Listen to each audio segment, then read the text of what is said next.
Hi guys, I just wanted to take a couple minutes to talk to you about ministering to kids even when you're not using a written curriculum. So obviously one of the main goals of VoxKids is keeping kids in a safe environment so we could teach them about Jesus. In order to keep kids in a safe environment, we need adults in the room watching them and taking care of their physical needs. Now your service in VoxKids could stop at that point, or it could be so much more, and that's my heart's desire, that it would be more for the kids and it would be more for you as you connect with them. So I just want to give you a couple ways to show you how you could do that best to make the most of your time in VoxKids. So if you think about it, us as the volunteers in the kids ministry are really shaping what a kid's view of church is like, which is an incredible responsibility. And I don't want to take that lightly, and I don't want you guys to take that lightly either. So the best way that I found to keep my heart connected to that reality is through building relationships with kids.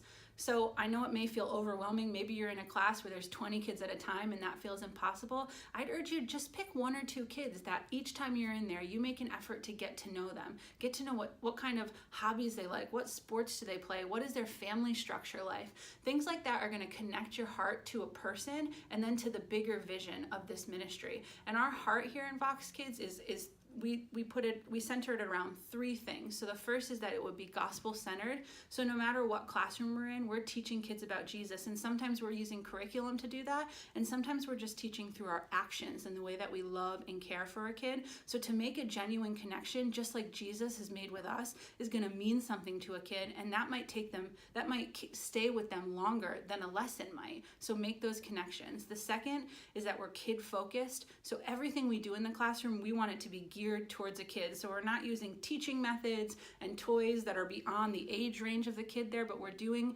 things that will speak to them at their level. The third is we're application oriented. So we want to take the gospel message and teach kids how to apply that to their lives right now. So make sure that you know what's happening in their lives right now, that if we have the ability to say that we can connect the idea of grace to what a kid might be doing in football practice, that's a connection that's going to stick with them for a long time. So I urge you, make those relational connections with kids, and it's going to be a ton of fun to serve with them. Thanks, guys.